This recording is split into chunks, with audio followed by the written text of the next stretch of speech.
बिस्मिल्लाहिर्रहमानिर्रहीम। आज जो हम टॉपिक डिस्कस कर रहे हैं वो बहुत ही इम्पोर्टेंट टॉपिक है और ख़ासकर वो लोग जिनको डिप्रेशन होता है, जिनको एंजाइटी होती है, जिनको सोशल फोबिया होता है और जिनको पैनिक अटैक्स आते हैं, उनके लिए इन चीज़ों का सीखना इंतहाई ज़रूरी है और इसको हम कहते हैं कॉग्निटिव डिस्टॉर्शन। अब कॉग्निटिव डिस्टॉर्शन को हम किस तरह डिफाइन करते हैं? डिस्टॉर्शन का मतलब होता है ऐसे थॉट्स जो कि नेगेटिव हो, ऐसे थॉट्स जो कि हमारे मूड पर जो है वो बैड इफेक्ट डाले, ऐसे थॉट्स जो हमारे लाइफ को इफेक्ट करें, तो उन थॉट्स को जो है हम डिस्टॉर्शन कहते हैं। तो कॉग्निटिव डिस्टॉर्शन का मतलब क्या हो गया? कॉग्निटिव का मतलब होता है हमारे थिंकिंग का जो प्रोसेस है। तो इसमें हमारे पास दो मेन कंपोनेंट आते हैं कॉग्निटिव डिस्टॉर्शन में। एक पॉइंट जो है वो हमारे पास है इंटरपर्सनल। इंटरपर्सनल का मतलब ये है कि एक इंडिविजुअल सोचता है कि मैं जो है मैं अच्छा नहीं हूँ, आई एम नॉट गुड, या आई एम नॉट लवेबल, ये इंटरपर्सनल है। और दूसरा जो इसका कंपोनेंट आता है वो है on the basis of ability और एडिक्वेसी और सुटेबिलिटी। तो इंडिविजुअल ये सोचता है कि मैं इस काम के लिए सूटेबल नहीं हूँ, एडिक्वेट नहीं हूँ, अप्रोप्रिएट नहीं हूँ। तो ये जो है ये हमारे पास दो किस्म के जो है मेन कॉग्निटिव डिस्टॉर्शन आते हैं। एक जो है interpersonal, that I am not good, I am not lovable, and basically this is the worthlessness which we talk in the depression.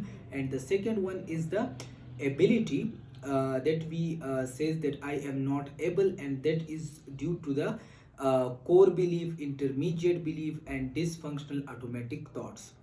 So now we will start the different types of cognitive distortion. The different types start from the first one, that is called emotional reasoning.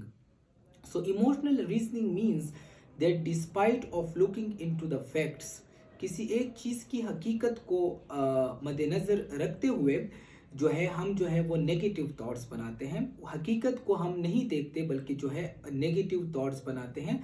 For example जो है मैं अभी अगर चाहूँ कि मैं बाज़ार चला जाऊँ, तो इस वक्त जो है मैं अगर ये सोचूं कि मैं बाज़ार जाऊंगा तो वहाँ पर ऐसा ना हो कि मुझे कोई गाड़ी जो है वो टक्कर मार दे, या कोई जो है मुझसे जो है हार्श लहजे में बात करे।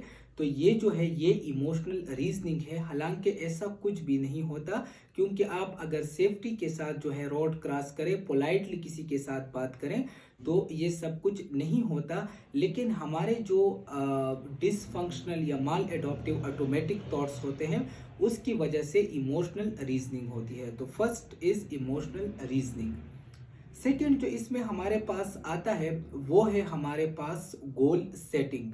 तो सेकंड जो हमारे पास आता है वो इसमें आता है माइंड रीडिंग, कि हम जो है दूसरे लोगों के माइंड को रीड करते हैं और जो है उस उनके माइंड में जो कुछ होता है हम रियलिटी के अगेंस्ट जो है उनको माइंड को रीड करते हैं।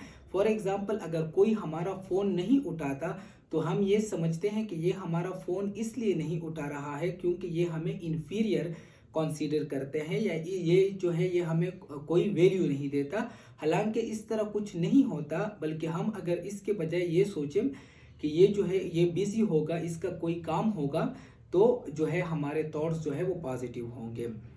तीसरा इसमें जो हमारे पास आता है वो है डिसक्वालीफाइंग द पॉजिटिव, कि अगर हम किसी इवेंट जो हमारे पास होता है और हमारे लाइफ में जो अच्छे इवेंट्स होते हैं उनको हम एक साइड पर करें और सिर्फ नेगेटिव इवेंट्स को बार बार जो है जहन में रोटेट करें, तो इसको कहते हैं डिस्क्वालीफाइंग ऑफ द पॉजिटिव। ठीक है। इसकी मिसाल ये है कि अगर हम क्लास में प्रेजेंटेशन करें और प्रेजेंटेशन में थोड़ा बंदा एंग्शियस हो जाए, तो हम क्या करते हैं कि उस एंग्शियस कंपोनेंट को देखते हैं और इसको नहीं देखते कि मैंने पूरे क्लास के सामने प्रेजेंटेशन किया और उसको अच्छी तरीके से तैयार किया।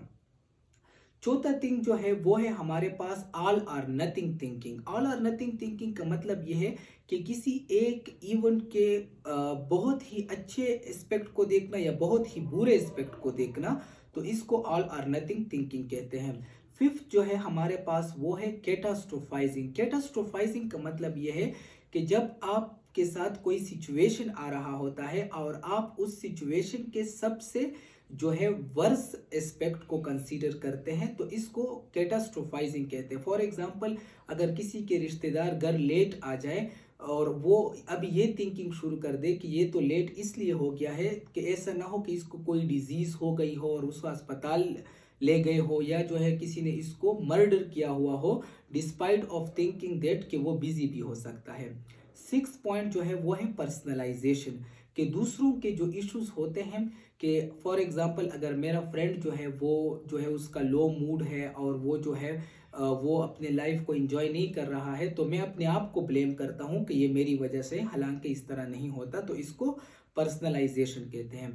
हमारा जो आज का जो क्विज का पॉइंट है वो ये है कि विच न्यूरोट्रांसमीटर और which hormone is deficient in the case of anxiety.